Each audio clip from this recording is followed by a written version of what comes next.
주님 내 안에 우리 찬양 드리고 강의 시작합니다.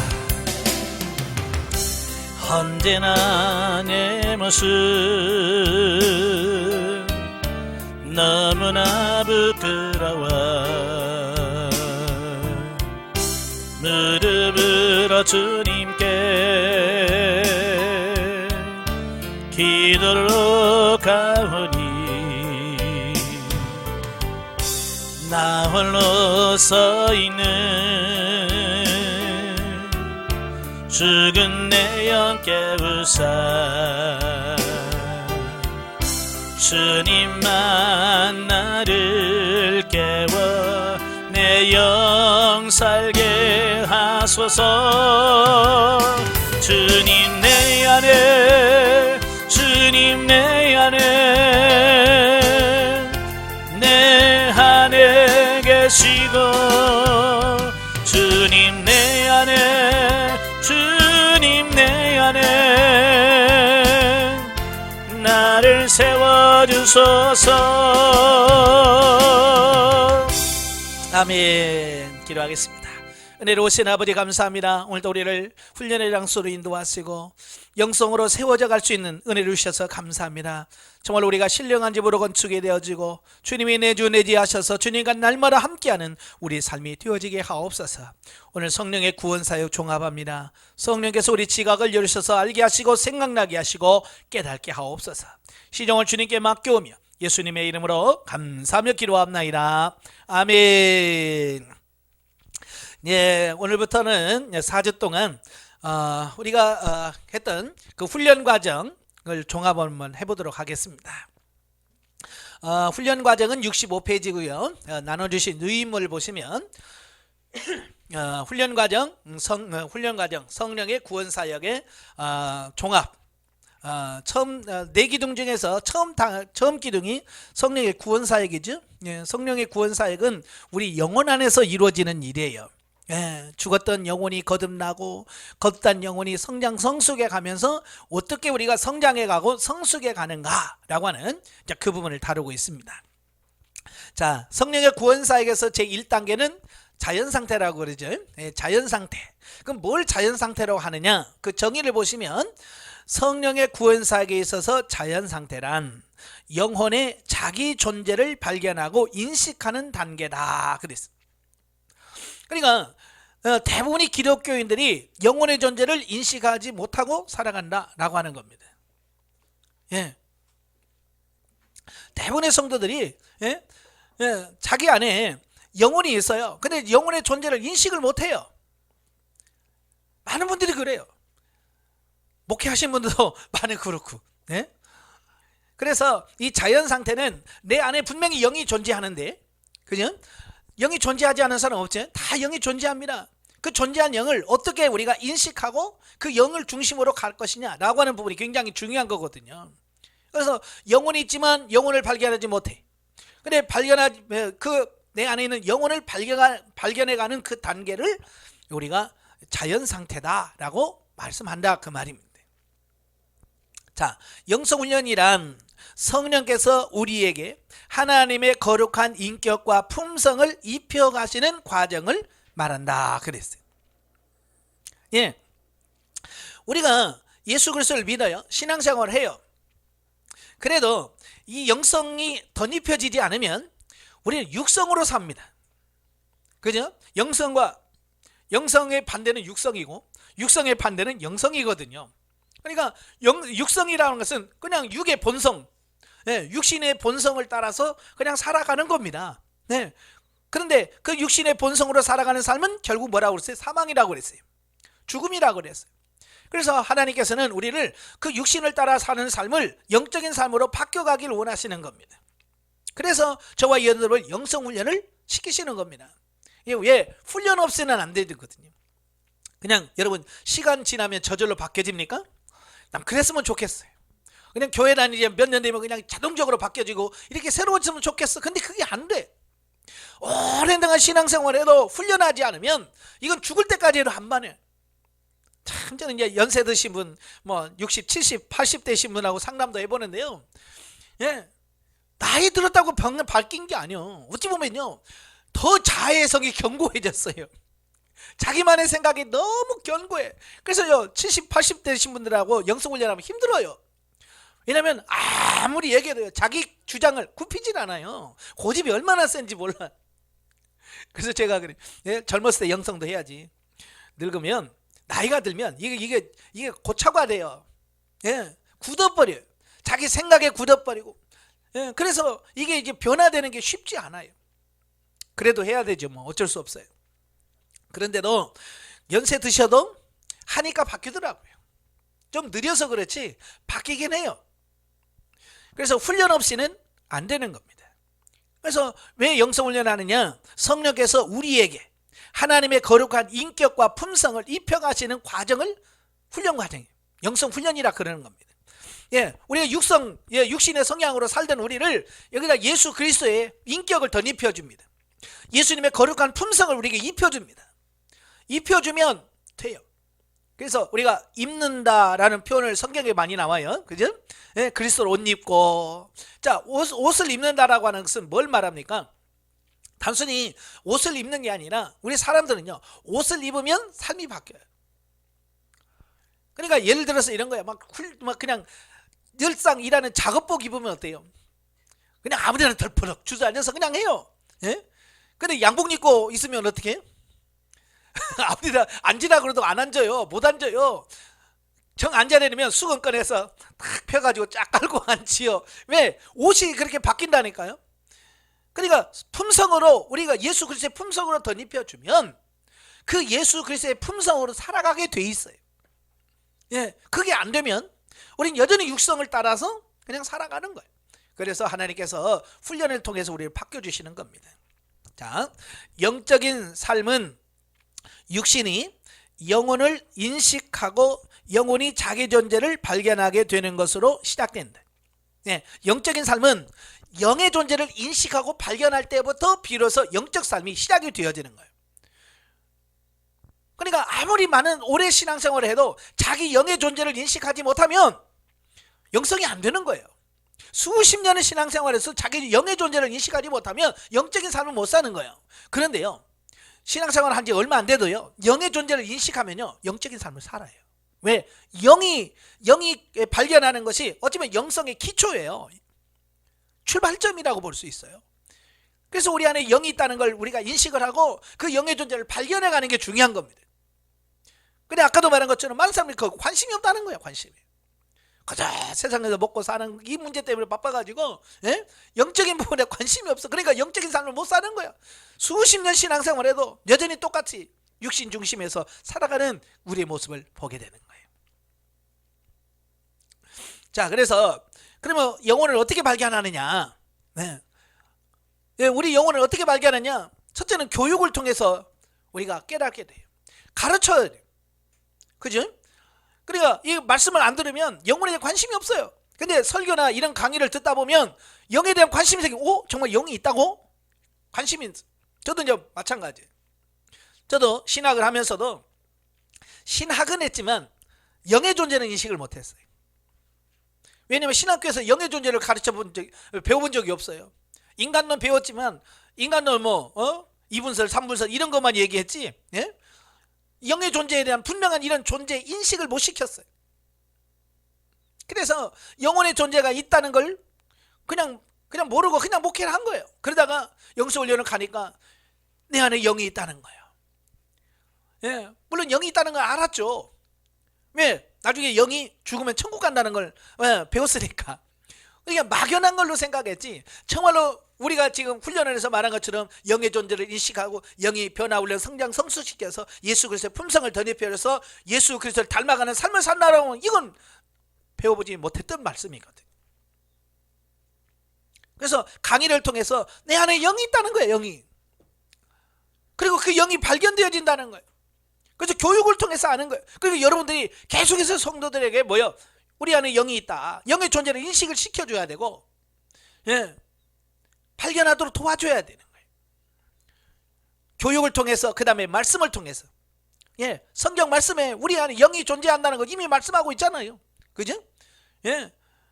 우리 안에 영이 존재하고 있다는 걸 말씀을 통해서 깨닫게 되는 거예요. 성경은 진짜 우리 안에 영이 있구나. 그 말씀을 통해서 우리가 알게 되고 깨닫게 되어지는 겁니다. 예, 그래서 우리 교재에서도 영의 존재에 대한 부분을 말씀하잖아요. 그래서 성경에 보면 영의 존재에 대한 말씀을 많이 하는데요. 훈련과정 70페이지 보시면 말씀을 통한 이해가 나와요. 말씀을 통한 이해를 보면 은줄이 풀리고 금그릇이 깨지고 항아리가 샘 곁에서 깨어지고 바퀴가 우물 위에 깨어지고 흙은 여전히 땅으로 돌아가고 신은 그 주신 하나님께로 돌아가기 전에 기억하라. 예, 전도서 12장 6절로 7절에 보면 바로 그 영과 영혼과 육체가 분리되는 이 부분, 그 부분을 말씀해 주고 있잖아요. 그 다음에 누가복음 16장 19절 30절에 예수님이 직접 말씀하신 부자와 나사로 이야기. 분명하게 예수님께서 우리에게 뭘 말씀합니까? 영의 존재에 대해서 말씀해요. 그래서 영이 어떻다, 영의 삶이 어떠냐라고는 분명히 가르쳐 줍니다. 영의 눈이 있어 보지요, 영의 귀가 있어서 듣지요, 영의 지식이 있어서 깨달지요, 영의 감정이 있습니다. 슬프다, 이런 걸 다 알아요. 그래서 영의 존재라는 게 막연한 존재가 아니라는 것을 말씀을 통해서 우리가 인식하고 깨달을 수 있다. 그러니까 영에 대해서 이야기하면 잘 안 믿어져도 이런 성경 구절들을 일일이 말씀하시면서 성경이 이렇게 말씀하고 있다, 이걸 가르쳐 줘야 되겠죠. 그 다음에 체험을 통해서 알 수 있다. 교육을 통해서, 그 다음에 말씀을 통해서, 그 다음에 체험을 통해서. 그래서 그 체험을 통해서는 두 가지라고 그랬어요. 영혼의 실제를 발견하는 단계는 본치적 분리와 인격적 분리를 말씀하고 있죠. 본치적 분리라고 하는 것은 실제로 영과 육이 이렇게 따로 분리가 돼서 서로의 존재를 인식하고 발견하는 것을 본치적 분리라고 그래요. 그리고 인격 분리는 뭐냐? 이렇게 분리는 아니지만 내 안에 영의 인격과 육의 인격이 둘이 여기서 안에서, 내 안에서 대화를 합니다. 대화를 하면서 확실하게 영의 생각이 있구나, 육의 생각이 있구나, 육의 생각은 이거고 영의 생각은 이거네 라고 해서 내 안에서 영과 육이 분리되어지고 구분되어지는 것을 인격 분리라고 그럽니다. 이걸 충분히 경험해 보셔야 돼요. 이런 걸 충분히 경험해 보셔야 내 안에 정말 영이 존재하고 있구나, 이걸 인식을 하게 되고, 그렇게 분리가 되었을 때 그 다음부터 육신의 생각은 이렇고 영의 생각은 이렇구나, 그래서 생각의 분리가 일어나요. 구분이 일어나요.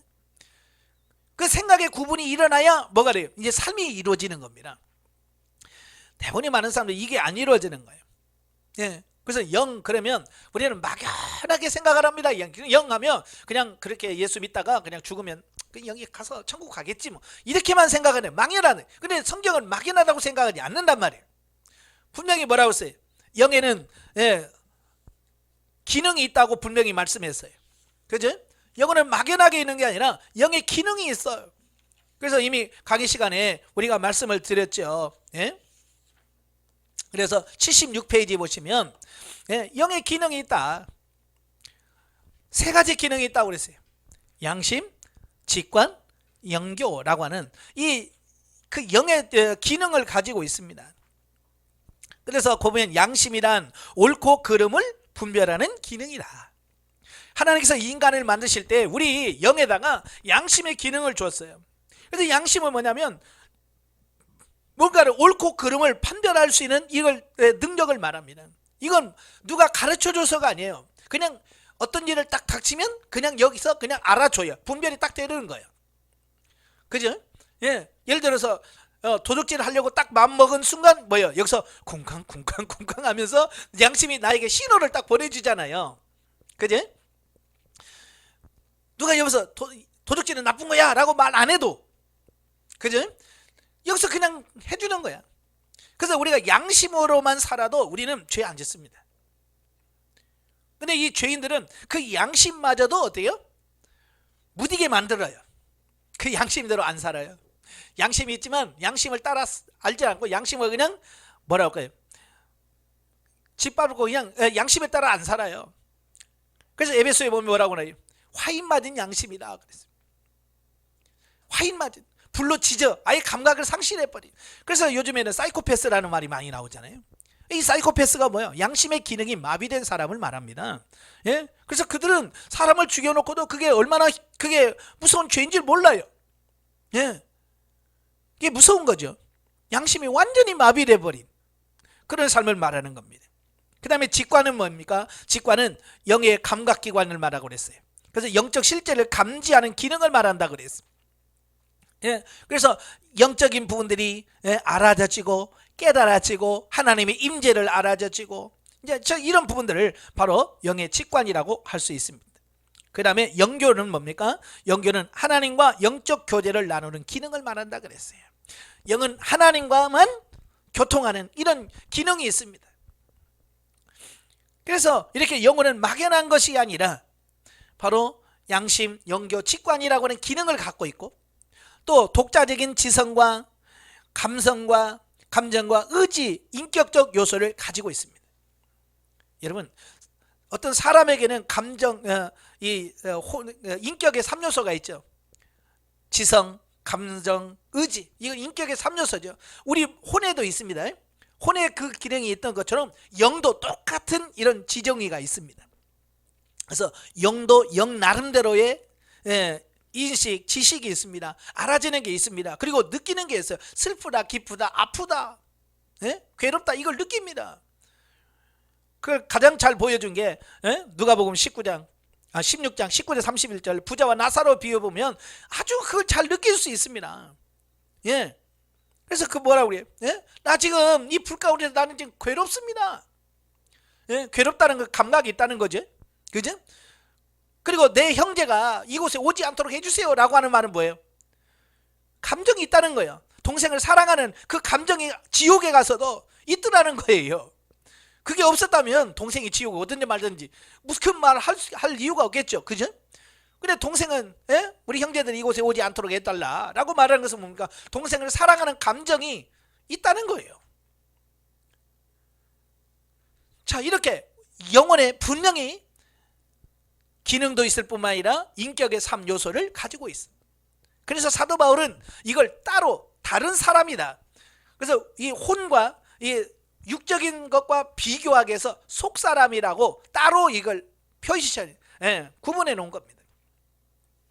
그래서 우리는 사도 바울은 이걸 속사람이다 라고 표현해 주고 있고, 고린도전서 15장에 보면 육의 몸이 있은 즉 영의 몸도 있느니라. 영도 몸을 가지고 있대요. 그래서 영혼을 바라보면, 그 영을 바라보면 육신을 바라본 것과 똑같다라고 표현하고 있습니다. 그래서 많은 분들이 이 본질적 분리를 경험하신 분들 있잖아요. 영과 육이 진짜 분리되신 분들을 보면 또 다른 내가 마치 거울을 보듯이 내 앞에 있는 거예요.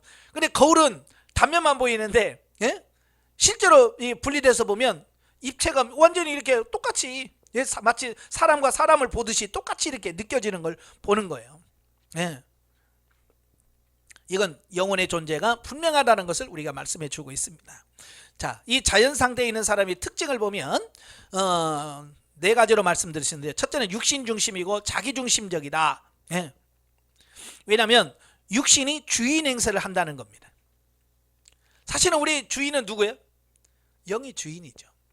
내 주인은요 영입니다. 이건 창세기 하나님이 우리를 창조하실 때 영이 우리의 모든 삶을 주관하고 다스리고 이끌도록 만들었어요. 근데 문제, 인간이 타락하고 범죄함으로써 영이 죽으면서부터 문제가 발생하는 거예요. 영이 죽으니까 이제 육신이 주인 노릇을 해버린 거예요. 그래서 자기가 마치 주인인 것처럼 모든 것을 자기가 판단하고 자기가 결정하고 자기가 모든 걸 하고 싶은 대로 하는 거예요. 그래서 육신 중심의 삶으로 바뀌어가는 겁니다. 결과는 사망이라고 말씀합니다. 그 다음에 이 단계에 있는 사람들은 감정에 치우친다는 겁니다. 조급하고 답답하고 짜증내고 갈등내고, 그래서 이 육신의 감정이 주인됩니다. 그래서 예수를 믿어도요, 심지어 뭐 하면 저 지금 그럴 기분 아니에요? 그래요. 하나님 말씀으로 사랑해야죠. 그러면 나 지금 사랑할 기분이 아닙니다. 왜? 감정이 주인이다 보니까 감정이 우선시 되는 거야. 말씀도 없어요. 화난 사람 성도들한테 얘기해봐요. 목사라고 말 듣습니까? 안 듣습니까? 화나면요 목사하고 뭐가 없어요. 안 보여요. 왜? 감정이 앞서버리니까 그래요. 그 다음에 세 번째, 진리는 알지만 행할 능력이 없다. 왜? 영혼이 미숙하기 때문에. 그래서 육적인 사람들하고 대화해봐요. 성경 지식 굉장히 많습니다. 예? 성경에 대해서는 빠삭해요. 알아. 근데 뭐요? 삶은 안 나와. 이게 특징인 거예요.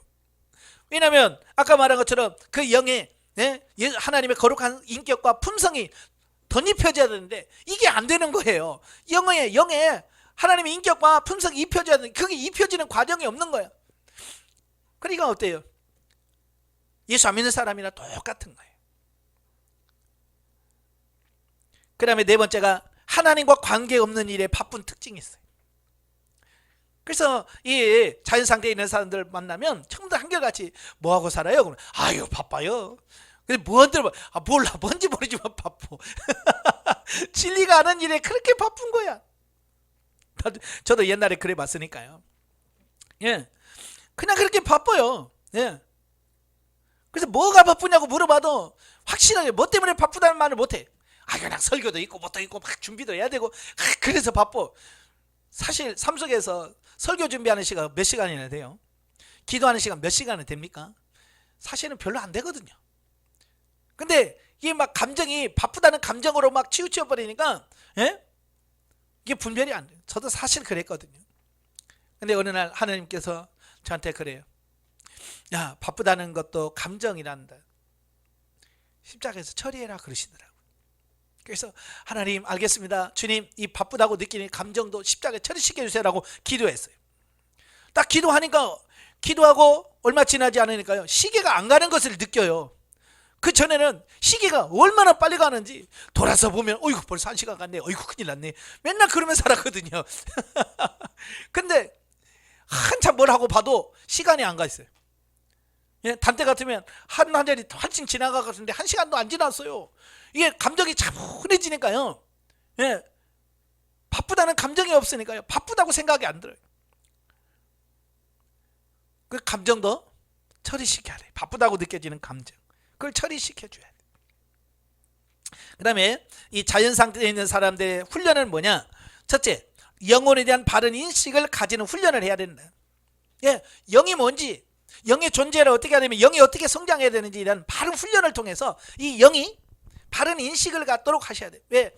결국 내가 어떻게 인식을 하느냐에 따라서 내 삶이 달라지는 거기 때문에 그렇습니다. 그 다음에 두 번째, 영혼의 자기 발견을 위한 갈망을 가져라. 예? 영혼을 발견하기 위해서 갈망을 해야 돼요. 그래서 본질적 분리를 경험하든 인격적 분리를 경험하든 이걸 놓고 계속 기도하셔서 자기 영혼의 존재를 발견해 가야 돼. 근데 많은 사람들 그렇게 가르쳐도 안 해요 이거. 그래서 발견을 못합니다. 그래서 지뢰 단계 가서 헤매는 분도 많고 심지어 생명 단계 들어와서도 목사님 저는요 헷갈려요. 이게요 기도하고 물었는데요 이거 육신의 생각인지 영의 생각인지 분별이 안 돼요 라고 말하신 분들은 뭐냐면 이 인격 분리를 경험해 보지 못하니까 이 생각들을 구분을 못하는 겁니다. 이게 영의 생각인지 육의 생각인지 이게 분별이 안 되는 거예요. 왜? 인격 분리를 안 해봐서 그래요.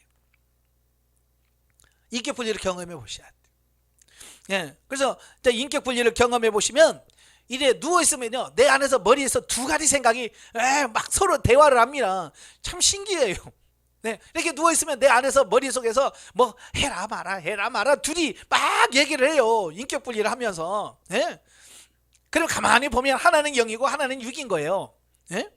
그래서 이걸 보면서 이건 육의 생각이구나, 이건 영의 생각이구나. 자꾸 이제 그 대화를 통해서 분별이 되어지는 겁니다. 그래서 확실하게 얘는 육이야 영이야 라고 하는 거 딱 분별이 되면 그 다음부터 쉬워요. 분별하기 전에는 어렵지만 일단 분별해 놓으면 쉬운 거예요. 제가 비유를 들어서 꼭 설명하잖아요. 예, 저도 이제 냉이를 캐러 가끔 다니는데 처음에 냉이가 확실한 게 뭔지 모르니까 냉이를 캐라는데 그 냉이 비슷한 걸 캐. 그게 더 시퍼렇고요, 더 이파리 더 좋고요, 맛있어 보여요. 예, 그걸 캔다고요. 모르니까.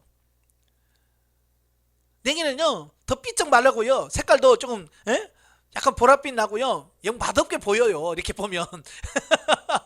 그게 진짜로 몰라보는 거예요. 그래서 저도 냉이 캘 때 냉이 진짜 냉이 줘봐라 하나 캔 거 봐가지고 이렇게 열심히 보고 땅에다 넣고 비교해 보니까 나중에 더 보이더라고요. 지금 막 섞어놔도 다 보여요. 옛날에는 그거 몰랐거든요.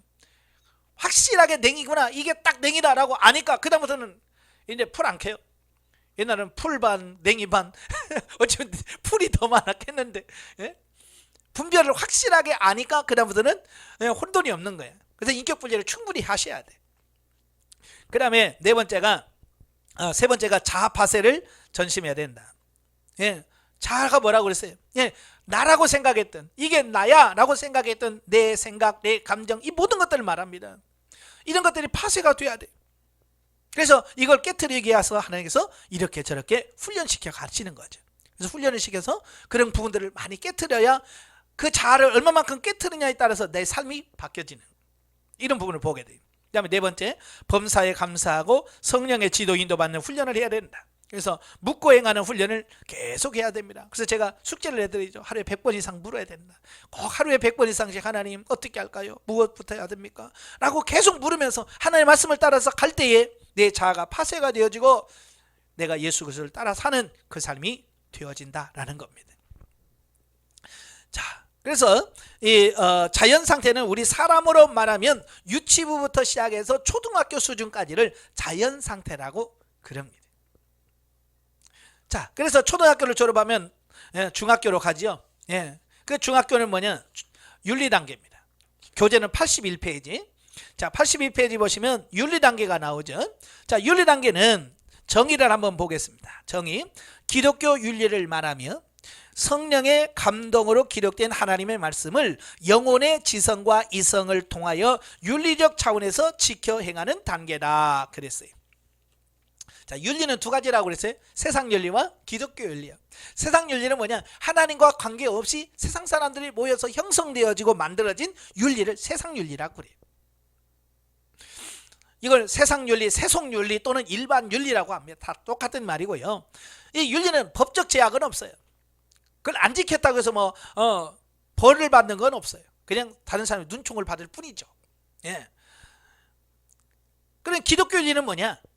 기독교 윤리는 하나님 나라, 네, 하나님의 나라, 하나님의 백성으로서 지켜야 될 윤리가 있습니다. 기독교 윤리는 성경에 다 나와 있어요. 특별히 어디 나오냐면 수훈에 하나님의 나라의 백성, 오늘날 신약시대에 하나님 나라의 백성들이 어떻게 살아야 되는가라고 하는 부분은 산상수훈에 다 나와 있어요. 바로 이제 그걸 육신이 인식을 하는 게 아니라 영이, 성장되는 영이 인식을 하고 그 윤리적 차원에서 지켜가는 단계다. 그래서 어찌 보면 이 윤리 단계에 들어가면서부터 조금씩 삶의 변화가 나타나긴 해요. 조금씩 나타납니다. 크게 안 나타나요. 그래서 이 윤리 단계는 우리 사람으로 보면 중고등학교 시절, 중학교, 고등학교 서전을 윤리 단계다라고 이렇게 봅니다. 자녀들 키워봐서 알죠. 이상합니다. 중학교 들어가면 이상해져요, 애들이. 요즘 굉장히 빨라졌다고 그래요. 그래서 요즘에 12살, 초등학교 4학년 되면 그때부터 사춘기가 시작된대요. 옛날에 중학교 가야 사춘기 시작했는데 훨씬 빠르대. 왜? 보고 막 이런 것들이 많이 발달되다 보니까 애들도 빨리 해요. 자, 여기서 특징이 뭐냐? 특징이 영혼의 흥분으로 인하여 삶이 적극적으로 변한다라고 하는 겁니다. 이래 조금 영이 뭔가를 발견해요. 하나님의 뜻을 발견하게 되고, 하나님을 좀 깨달아져. 그래서 영혼은 막 하나님의 뜻대로 살아보려고 막 몸부림을 치는 겁니다. 그런데 아직 내 영이 완전하게 성장하지 않았기 때문에 많은 많은 실패를 경험하게 되고 쓴맛을 많이 보는 단계다라고 이렇게 보시면 됩니다. 그래서 영혼이 흥분으로 인하여 삶이 적극적으로 변한다. 그런데 영만 있는 게 아니라 아직 아직도 육신의 열심도 있다는 것을 기억해야 된다. 영도 흥분하지만 아직도 육신도 그대로 남아 있어요. 그러니까 중학교 애들 보세요. 어른인 것, 어쩔 때는 어른인 같다가 어떨 때는 애기 같다가 이 두 모습이 계속 보이잖아요. 그죠? 그래서 어쩔 때는 막 그저 돼가지고 어른같이 하다가 금방 또 돌아서 애기처럼 확 바뀌어서 애들처럼 행동을 해. 왜? 아직 어린아이적인 그 육신적인 부분들이 다 벗겨지지 않고 그대로 육신적인 부분이 삶을 통해서 나오기 때문에 그렇다라고 하는 겁니다.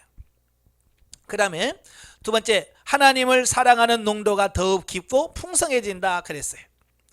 예, 마치 제가 비유를 들어서 그 사춘기에 들어가게 되면 이성의 눈이 열린다고 그랬어요. 자, 이성의 눈이 열려.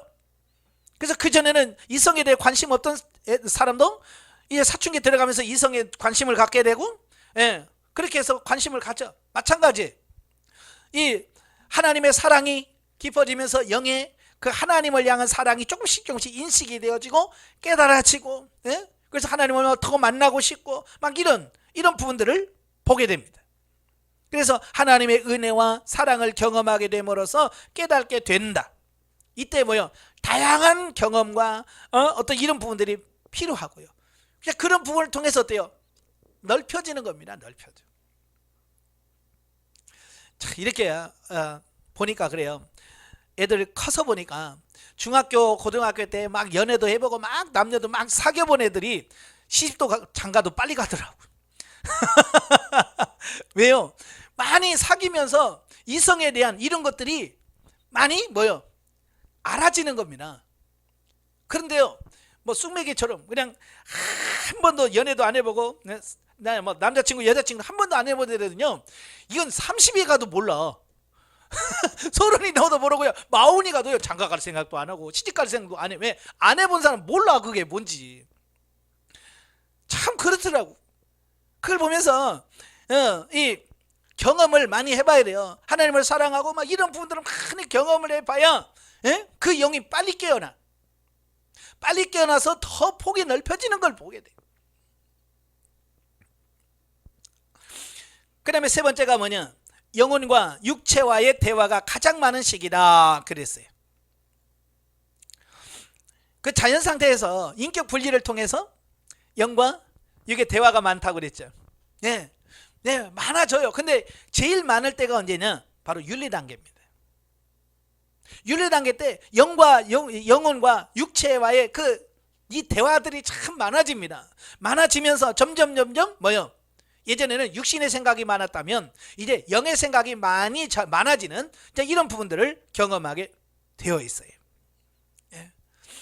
저는 어쨌든요 잠을 못 잤어요. 이 단계 때. 왜? 누워있으면 내 안에서 막 머릿속에서 막 둘이 막 얘기를 하니까요 잠이 안 와. 잠을 못 자. 심지어는 자다가 깨도요 막 둘이 이 안에서 도란하고 얘기를 하고 있어요. 자다 깨면 참 그래요. 그런 많은 대화가 있어야 영에 대한 인식, 육에 대한 인식이 생기는 거예요. 마치 아까 조금 전에 얘기했듯이 중학교, 고등학교 때 많이 연애를 해보고, 예? 여자들하고 남자들하고 많이 얘기를 해봐야 뭐 해야 돼요? 아, 남자라는 이런 존재구나. 여자라는 것은 이런 존재구나. 그게 넓혀지는 겁니다. 그죠? 많이 해봐야 돼. 많이 사귀어봐야 돼. 그래야 남자를 이해하게 되고 여자를 이해를 하게 돼요. 근데 그걸 안 해보면요, 그것도 한 번도 연애도 안 해보고 결혼하면 남자가 뭔지 모르고 결혼하잖아요. 그죠? 결혼해서야 아이고 이런 남자구나. 그러니까 뭐라고 그때 아이고 속았다 그러죠. 왜? 모르고 하니까. 영성도 마찬가지예요. 많이 해봐야 알아. 자, 흠이 있어요. 윤리 단계에서의 흠이 뭐예요? 예, 아직도 혼이 주체가 되어 하나님의 말씀을 지키는 경우가 많다. 예, 윤리 단계는 그래도 성장한 단계지만 여전히 뭐요? 혼이 주체가 돼. 영이 주체가 아니고 아직 영이 있지만 영이 아직 내 삶을 주도할 만큼 큰 힘을 발휘하지 못합니다. 그래서 여전히 뭐요? 육신이 나를 지배하고 나를 끌어가는 경우가 많습니다. 그 다음에 두 번째가 조건부적인 기대 심리가 있어요. 조건부적인 기대 심리라는 게 뭐라고 그랬어요? 아, 이만큼 했으니까 뭐 복을 주시겠지? 이만큼 했는데 뭐 하나님께서 뭐 해주시겠지? 라는 어떤 기대를 말합니다. 이 자녀들이 어릴 때면 이런 조건부적인 기대가 참 많습니다. 그죠? 사실은 이런 거예요. 공부 잘하면 누가 좋은 거예요? 지가 좋은 거잖아요. 그죠? 근데 자식들은 꼭 그래. 100점 맞으면 뭐 해줄 거예요? 그리고 100점 맞으면 뭔가 막 해줄 걸 기대하면서 와. 예? 그래서 기대 안 해주면 에이 난 안 해. 그러잖아요. 누굴 위해서 공부하는 건데? 자기 자신을 위해서 하는 건데. 그래 우리도 마찬가지야. 영성을 누굴 위해서 하느냐? 나를 위해서 하는 거예요. 내 자신을 위해서 하는 건데 좀 가다 보면 하나님 내가 이렇게 기도 안 하다가 그래도 요즘 2시간씩 하고 성경 안 보다가 요즘 성경 몇 장씩도 보고 내가 이렇게 하는데 하나님 나 복 안 줄래요? 뭐 이런 거예요. 예. 그건 나를 위해서 하고 내 영혼을 위해서 하는 건데 뭐 기대를 하는 거예요. 자꾸 뭘 우리 목사님들은 무슨 기대를 할까요? 당연히 교회 부흥. 하나님 이 정도 하면 교회에 또 성도들 좀 붙여줘야지 않아요? 예? 좀 교회 부흥 좀 시켜주지 않아요? 라고 하는 어떤 그런 데다가 기대를 건다고 말이에요. 육신적 기대를 가져. 그런 걸 내려놓으셔야 돼요. 아시겠죠? 예. 그 애들도 보면 그러잖아요. 심부름 시키면 그 어릴 때면 꼭 그래요. 뭐 줄 건데요? 그래요. 심부름 시키면 꼭 뭐 줄 건데요? 그래서 애들 때는 그래 너 이거 가서 두부 한번 사오고 그 500원 남아 그럼 500원 사면서 너 아이스크림을 사 먹고 와 뭐 이러잖아요. 거기서 뭘 받아야만 움직여. 안 받으면 안 움직여. 근데요 얘 중학교 들어가고 고등학교 좀 올라가면요 야 너 아이스크림 사 먹고 와. 내가 애기예요. 에이 그거 안 써도 돼요. 안 줘도 돼요. 라고 그게 언젠가는 그게 사라져요. 그게 좀 늦게 가는 애들이 있고 좀 빨리 가는 애가 있어요.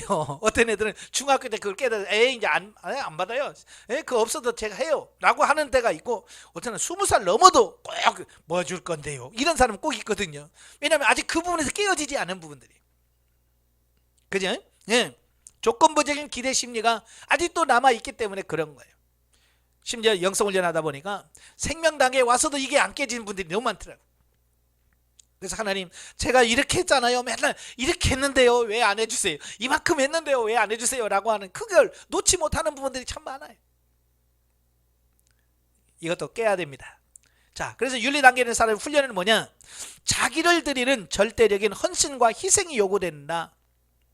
예, 자기 육신이 하고 싶어하는 어떤 것들을 내려놓고 절대 하나님 앞에 헌신과 희생을 해야 돼요. 다시 말하면 육신이 살고 싶어하는 것을 내려놓으셔야 돼요.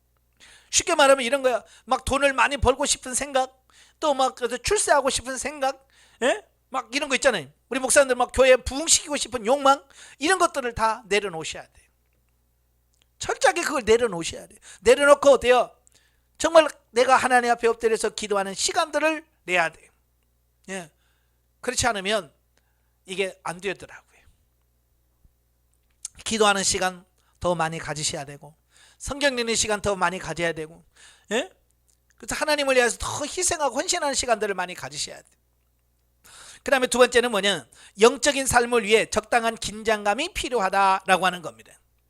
이게 뭐냐면 일이 너무 잘 되면 이 긴장감이 풀어지면요 기도도 안 하고요 그렇게 돼버려요.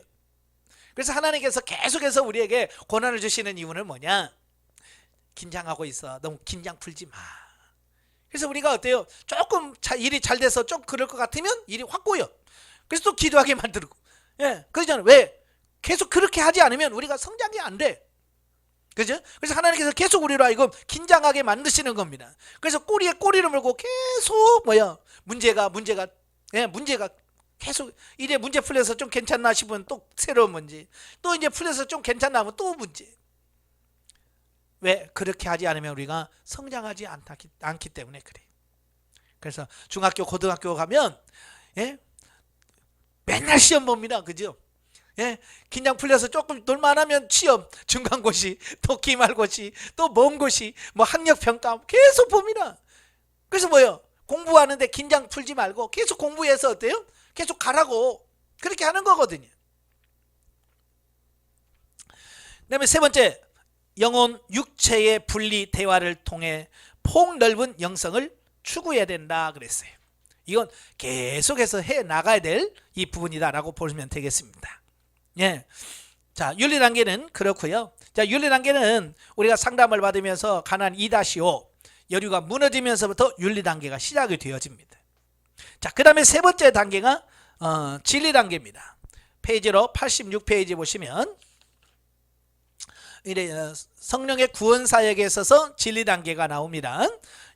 정의를 보시면, 정의를 보시면 이제 영혼이 중심이 되어 하나님의 말씀을 지켜 행하는 초기 단계로서 하나님의 말씀과 성령의 역사하심으로 우리 안에 신령한 집이 지어지고 그리스도의 영성적 신분으로 살아들이기 시작하는 단계다 그랬어요.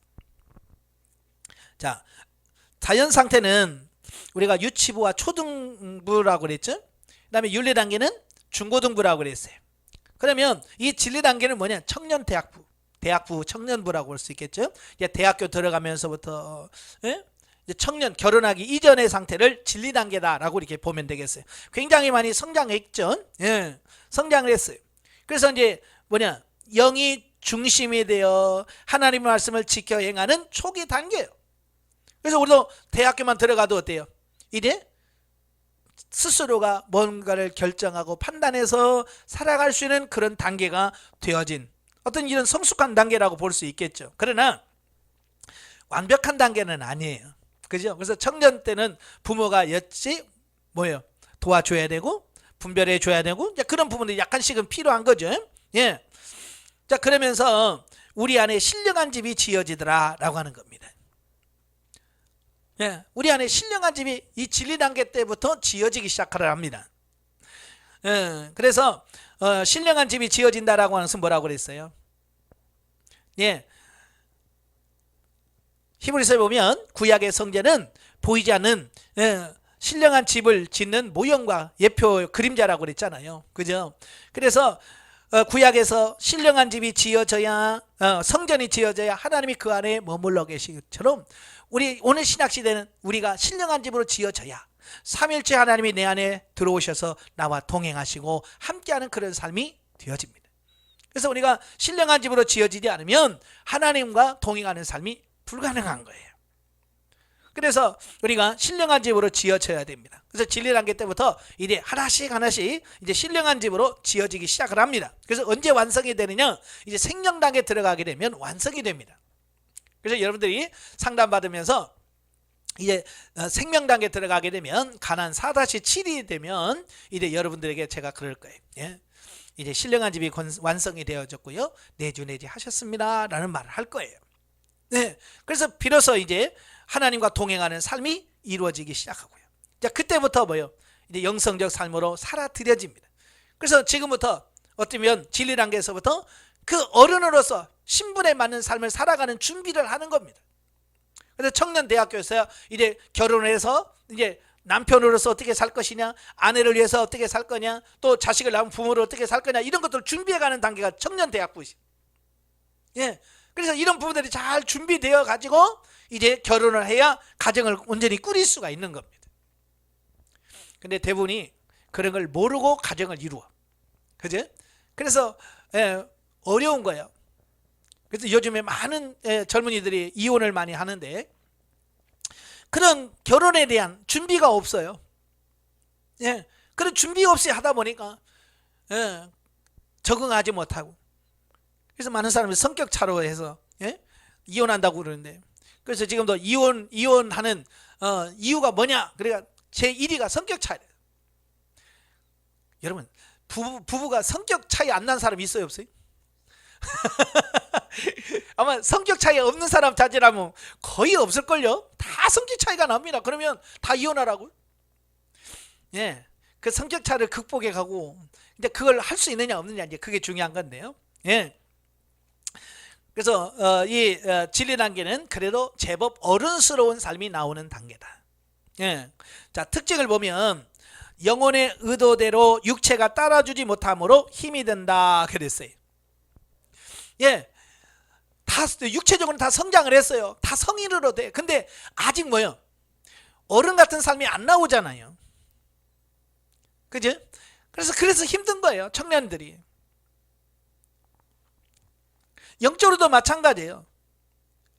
영이 성장했다고 하는데 영이 원하는 대로 사라지질 않은 거예요. 왜? 육체가 안 따라줘요, 육체가. 그래서 제가 혼의 구원, 몸의 구원이라고 하는 말을 많이 하죠. 윤리 단계 때는 혼의 구원이 많이 일어납니다. 혼의 구원이라는 것은 뭡니까? 우리의 사고와 가치관에서 변화가 많이 나타나는 거예요. 내면적인 변화가 일어나요. 근데 문제는 뭐냐면 이 몸이 안 따라주는 거예요.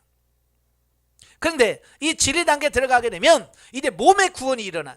육의 구원인데 뭐냐면, 이 육의 구원이라는 게 뭐냐면 바로 하나님 말씀대로 사라지지 않던 삶이 이제 하나님 말씀으로 사라지는 삶으로 조금씩 바뀌어져 가는 걸 말합니다. 근데 이게 확 바뀌면 되는데, 이게요 훈련을 통해서 이게 육신이 자아가 완전히 깨지지 않으면 안 되거든요. 그래서 이 진리 단계 가서 힘들어요. 저도 보니까 제일 힘든 단계가 어떤 단계냐 보니 진리 단계가 제일 힘들더라고요. 왜? 아는데 이 몸이 안 사라지는 거 있잖아요. 육체가 안 사라지는 거. 자, 그것만큼 힘든 거 없어요.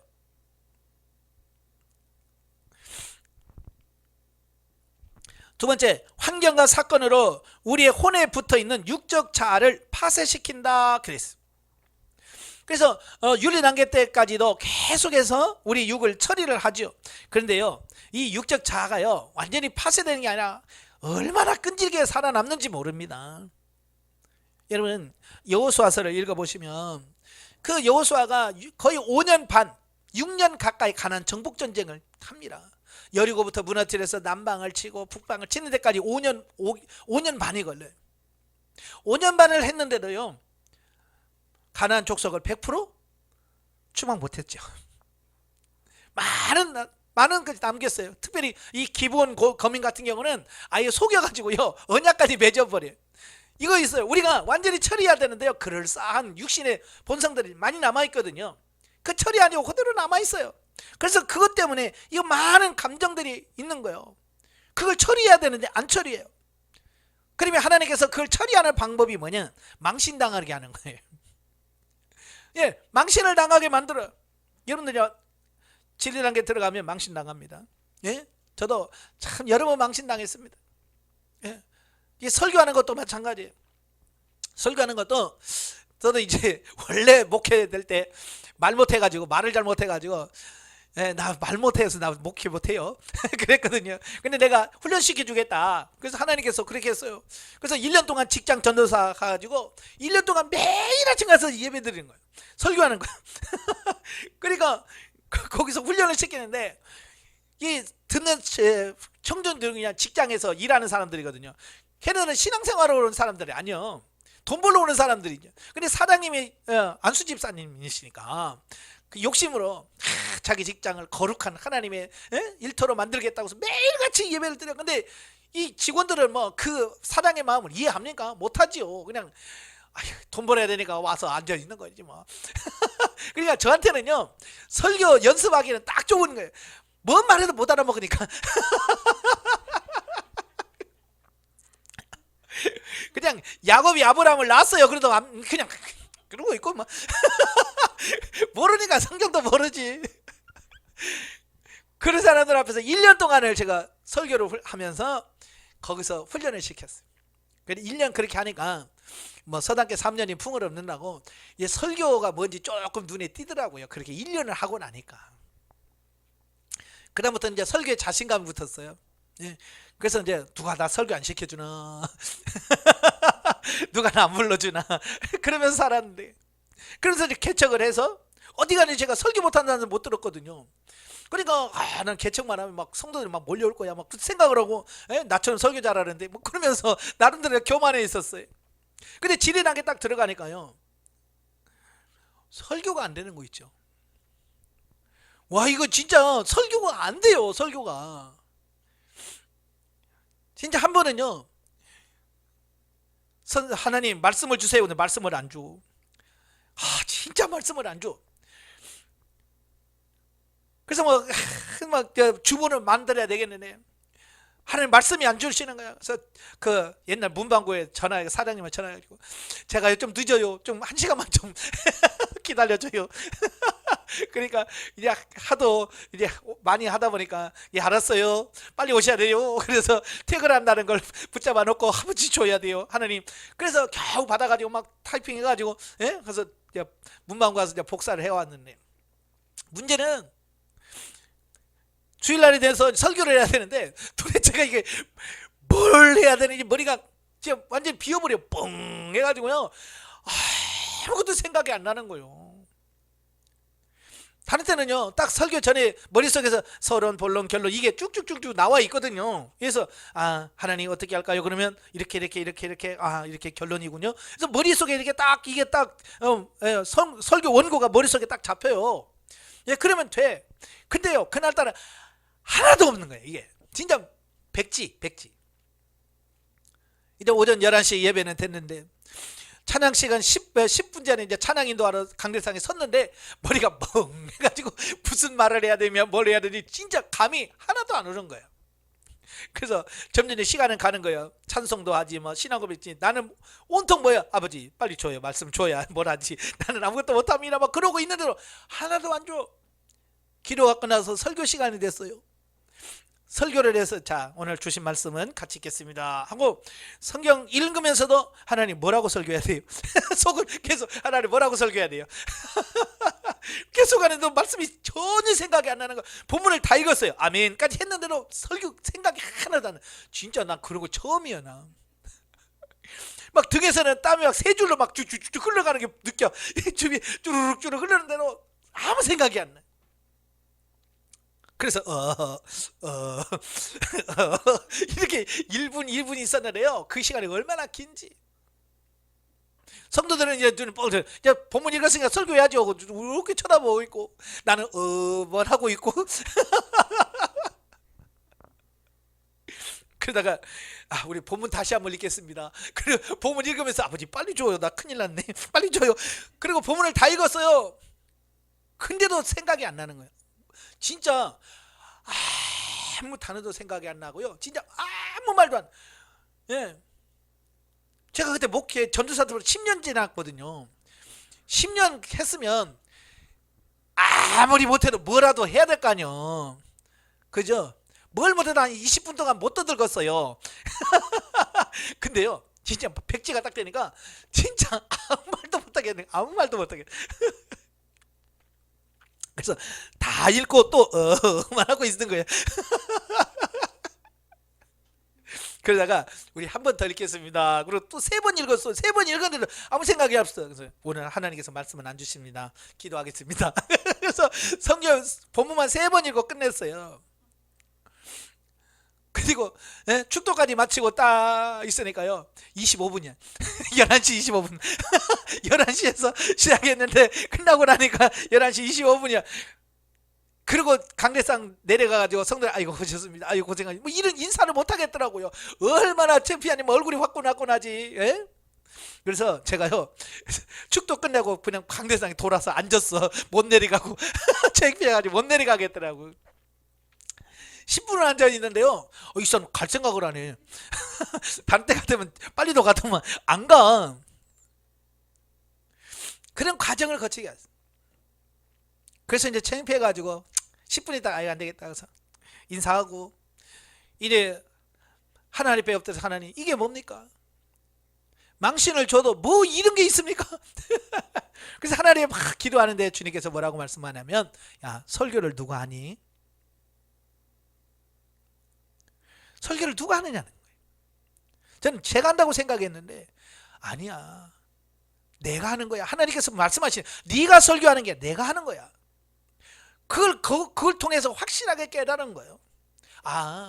그렇구나. 지금까지 내가 수없이 내가 설교하는 게 아니라 하나님이 하셨구나. 그 사건을 통해서요 진짜 성도들한테는 망신대로 당했지만 그걸 통해서 깨달은 게 뭐예요? 설교는 하나님이 하시는 거예요. 그래서 지금도 마찬가지예요. 설교하러 쓰면서 항상 하나님 강사를 쓰면서 하나님 주님이 말씀하시옵소서. 나는 그냥 하나님 말씀을 전하는 도구지 내가 설교하는 게 아닙니다. 하나님이 나를 써주세요 라고 하는, 지금까지도 그 사건 이후에 그 망신 당한 이후에 이제 설교는 내가 하는 게 아니라 하나님이 하신다. 이걸 완전히 바꾸는 계기가 되었어요. 예. 지금도 마찬가지예요. 제가 하나님께 온전히 드리지 못하면 설교가 안 돼. 설교하다 보면 자꾸 막혀. 그건 뭐예요? 또 내가 하려고 하는구나 주님. 그래서 그걸 내려놓으면 또 하나님이 하시고, 자 이렇게 철저하게 내 뜻대로 안 되게 만드시는 이런 부분들을 보게 됩니다. 그래서 여러분들 망신 안 당하려면 잘 하셔야 돼. 아시겠죠? 또 망신을 당해도요 그걸로 끝이 아니에요. 더 새로워집니다. 예, 망신당했다고 나부터 목회 안 해. 그러지 마세요. 앞으로 여러분들도 그럴 저와 비슷한 어떤 그런 현상도 줄 거예요. 예? 그렇지만 그런 걸 잘 통과하시길 바래요. 그 다음에 세 번째, 충분한 인격 분리를 통한 영중심의 삶을 살 수 있게 한다. 인격 분리 과정 중에서 전에 잘 되는 것이 안 되는 것을 경험하게 된다. 예. 예전에 잘 되는 것들이 갑자기 안 될 때가 있어요. 저도 그랬어요. 예언 안 됐죠. 하나님 음성이 안 들리죠. 설교가 안 되죠. 예전에 잘 됐다고 생각했더니 하나도 안 되게 만드시는 거예요. 그러면서 내가 육신으로 가던 것을 영으로 가도록 하나님께서 방향을 확 바꿔주시더라고요. 예, 잘 돼도 감사, 안 돼도 감사. 네 번째, 성경 말씀이 진리적 차원으로 경험이 되어진다. 세상 모든 일이 하나님의 뜻대로 이루어진다는 고백을 하게 됩니다. 예, 지대단계 들어오니까요, 하나님의 말씀이 보여지고요, 하나님의 손길이 보이더라고요. 아, 이걸 하나님이 이렇게 하시는구나. 아, 이렇게 하시네. 하나님이 어떻게 역사하시는지가 보여지더라고요. 다섯 번째, 신령한 집으로 지어지고 5가지 신분으로 살아드리기 시작하는 초기 단계다 그랬고요. 이 단계에서 훈련은 뭐냐? 은사를 활용하여 성령님의 지도와 인도를 철저히 받아야 된다. 예? 어쨌든 하나님의 인도를 받고 살아야지 내가 내 생각대로 하면 안 되는 거예요. 예. 두 번째, 진리적인 삶을 살고자 부단히 순종하고 애써 달려감으로 경험해야 한다. 그냥 가만히 있는데 저절로 되는 건 아무것도 없습니다. 힘쓰고 애써야 돼요. 세 번째, 자기 자신, 육신의 욕망과 죄에 대한 싸움을 반복해서 해야 된다. 이걸 철저하게 싸워야 됩니다. 자, 이래서 이 단계를 지나가면 이제 생명 단계가 옵니다. 97페이지 보시면 97페이지 보시면 생명 단계가 와요. 자, 생명 단계는 뭐냐? 정의를 보시면 하나님께서 우리에게 말씀하신 그 약속대로 우리 안에 신령한 집이 지어져서 그리스도의 영성적 신분에 맞게 살아 생명이 되는 단계다 그랬어. 이제 이 생명 단계는 뭐냐? 이제 어른이 돼서 결혼을 해서 가정을 꾸리면서 살아가는 그 단계가 생명 단계다라고 보시면 되겠습니다. 예, 그래서 진리 단계 때만 해도요, 내 것이 별로 없어요.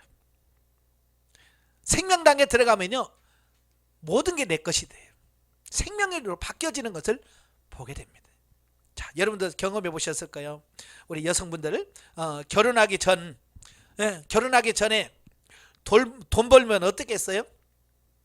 물론 시집가서 쓰려고 적금도 하지만 많은 부분은 어디다 씁니까? 친정집에다 쓰잖아요. 결혼하기 전이니까 뭐 친정집이 없지만 자기 집이라고 생각하고, 친정집 자기 집이라고 생각해서 막 열심히 친정에다 사다 놓기도 하고, TV가 고장났어. 그러면 TV 사면 되죠 뭐. 그래서 딱 사다 주고, 냉장고 사다 주기도 하고 그래요. 근데요, 시집 갈 때 그게 내 거 돼요, 안 돼요? 결혼하기 전에 해놓은 것은 내 거 안 돼요. 다 누구 거 돼요? 친정 부모님 거 돼. 그게 나쁘다는 얘기가 아니라 비유로 얘기하는 겁니다. 그러나 결혼을 하면요, 뭘 하나 사면 다 내 거가 돼요. 그죠? TV 사도 내 거, 뭘 사도 다 내 거가 돼요. 이 생명이 되어지는 삶이 되어진다 그 말이에요. 자, 그래서 이제 가나안 4-7이 6부터 이제 생명단계가 되어지는데, 바로 가나안 4-7이 되면 내주내제 합니다. 이 내주내제는 우리 사람으로 말하면 결혼식이다라고 보면 돼요. 자, 결혼을 하게 되면 이제 뭐가 됩니까? 이제 아내와 남편이라는 신분으로 사라지죠. 이제는 하나님은 나의 남편이 되고 나는 하나님의 신부로서 살아가는 그 단계가 생명 단계의 삶이다 라고 보면 돼요. 그래서 하나님께서 왜 육신의 결혼을 왜 시켜주느냐? 그냥 이 땅에서 잘 먹고 잘 살고 애 낳고 가정 꾸미라고 결혼시켜주는 게 아니에요. 그건 부수적인 거고요. 진짜는 뭐냐? 결혼을 해서 남편과 아내와의 관계를 통해서 하나님과 나와의 관계를 이렇게 해야 된다라고 하는 것을 실질적으로 경험하고 체험함을 통해서 깨달으라고 부부 관계를 허락하시는 거예요. 그래서 부부 관계가 좋아야 하나님의 관계가 원만해요. 그러니까 부부싸움 많이 하는 사람 보세요. 하나님 관계가 안 좋아요. 왜? 남편과의 관계가 안 좋은 거예요. 뭐요? 하나님과 관계를 비유한다고 그랬어요. 그래서 남편을 공경하고 남편을 잘 섬기는 사람은요, 하나님을 잘 사랑합니다. 하나님 말씀 잘 듣습니다. 근데 남편 말 안 듣는 사람은 하나님 말도 안 들어요. 남자들은 아내를 사랑해. 아내를 사랑하는 사람은 하나님의 사랑을 깨달아요. 근데 아내를 사랑하지 못하고 구박하고 막 그러면 하나님의 사랑 못 받습니다. 똑같아요. 그래서 바로 그건 하나의 비유로 우리 주셨기 때문에 그와 같은 거예요. 그래서 하나님을 사랑하려면 먼저 남편부터 사랑해야 돼요. 하나님을 사랑하려면 아내부터 사랑해야 돼요. 그거 해야 하나님을 사랑할 수 있고요, 하나님을 순종할 수 있는 겁니다. 특징을 보시면 신령한 집으로 완성이 된다 그랬어요. 삼일째 하나님이 내주 내지합니다. 여러분, 내주 내지하고 그 전과 후는 차이가 있어요. 자, 우리가 진리 단계에서는 하나님과 연애하는 시절이라고 보시면 돼요. 데이트하는 시절이에요. 데이트하면 어때요? 저녁에 만나서 저녁 먹고 차 한잔 마시고 뭐라고 그래요? 내일 만나 그러죠. 다음에 봐요 하고 헤어집니다. 그러나 결혼하고 나서도 내일 봐요 그래요? 아니잖아요. 이제 결혼하면 같이 살고 같이 행하는 겁니다. 자, 그 차이예요. 그리고 예전에는 같이 있는 시간보다, 데이트할 때는 같이 있는 시간보다 떨어지는 시간이 많죠. 그러니까 뭘로 통화해요? 주로 전화로 통화를 하잖아요. 이게 뭐냐면 그 진리 단계까지만 해도 은사적으로 하나님과 교통합니다. 교제를 할 때 하나님과 은사적으로 교통을 해요. 근데요, 결혼해서도 옆자리에 앉아가지고 전화해가지고 여보 뭐 통합니까? 아니잖아. 전화 없이 그냥 바로 직통으로 그냥 얼굴과 얼굴을 마주보면서 대화를 하잖아요. 마찬가지로 하나님도 마찬가지예요. 이제 생명단계에 들어가면 영과 영으로 하나님과 교제합니다. 그래서 저도 이제 그 전에는 이렇게 하나님 부르는 방언 통역, 예언을 통해서 하나님의 음성을 많이 들었거든요. 근데요, 이 생명단계에 들어가니까요, 그렇게 필요 없어요. 그냥 내 안에서 말씀하시더라고요. 예, 하나님, 그러면 이 안에서 대답하시고 어떻게 할까요? 그러면 내 안에서 말씀하시더라고요. 예? 이게 차이예요. 내주 내지한 부분과 그 하기 전과의 차이는 내 안에서 머물러 계시고 내 안에서 계신 그 하나님과 영적 교제가 이루어진다는 거예요. 그러면서 그리스도인의 신분에 맞는 삶을 살아집니다. 결혼하면 누구누구의 남편, 누구누구의 아내, 누구누구의 아빠, 엄마라고는 신분이 바뀌잖아요. 자, 그렇게 맞춰 살아가는 거예요. 마찬가지로 이제 하나님 나라의 왕이요, 하나님 나라의 자녀요, 하나님의 성전이요, 하나님 나라의 제사장이요, 그리스도의 신부라고 하는 이 신분이 주어지면 그 신분에 이제 하나씩 걸맞게 사라지는 그런 단계를 보게 되고요. 세 번째, 하나님과의 관계가 가깝게 느껴지고 영원히 안식을 누린다. 예. 그래서 결혼한 사람들한테 결혼하고 뭐가 제일 좋아요? 그러면 뭐라고 하냐면 삶의 안정이 된다는 거예요. 예. 모든 게 안정돼서 평안하다는 거예요. 그래서 생명단계에 들어가면 평안해져. 뭐 문제가 있고 없고를 떠나서 내 안에서부터 영혼 안에서 편해지는 것을 느끼는 겁니다. 그 다음에 네 번째, 아직 처리되지 못한 자아 때문에 갈등과 고민이 많다. 예, 진리 단계에서 우리가 처리 많이 한다고 하지만 100% 처리하고 가질 못해요. 남겨놔. 아까 제가 설명드렸죠. 여호수아가 가나안을 정복할 때 100% 처리하지 못하고 남겨두었다고요. 그 남겨둔 족속들이 어떻게 돼요? 그들이 찌르는 가시가 돼요. 처리하지 못하고 간 그 자아가 이 생명당에 들어가면 이 안에서요 못 견뎌요. 자꾸 나와. 예? 예를 들어서 혈기를 처리하지 못한 사람은요, 생명당에 들어가면 자꾸 혈기가 나와요. 예? 이게 자꾸 나와서 이게 안정이 돼야 되는데 혈기 와서 한번 훅 가고 나면 분위기가 확 바뀌어지고 이제 그렇게 돼요. 바로 그래서 누리지 못하는 삶이 되어지는 거예요. 그래서 빨리빨리 처리를 하고 가셔야 돼요. 훈련받을 때 다 처리하고 가셔야 돼요. 남겨놓고 가면 꼭 그렇게 됩니다. 그래서 제가 사사기에 혼란이 옵니다. 수리하고 나면 반드시 사사기가 옵니다. 사사기가 뭐요? 혼란스러울 때잖아요. 계속 반복해서 범죄하고 하나님의 징계가 오면 회개하고 또 평안이 왔다가 또 다시 범죄하고 이게 반복되어지는 것처럼 이제 이게 완전히 처리되려면 계속 그 반복된 삶을 죽을 때까지 계속 반복돼요. 그래서 빨리 끝내야 돼요. 사사기가 죽을 때까지 가면 안 돼요. 예, 한두 번 경험하고 빨리빨리 끊고 가셔야 돼요.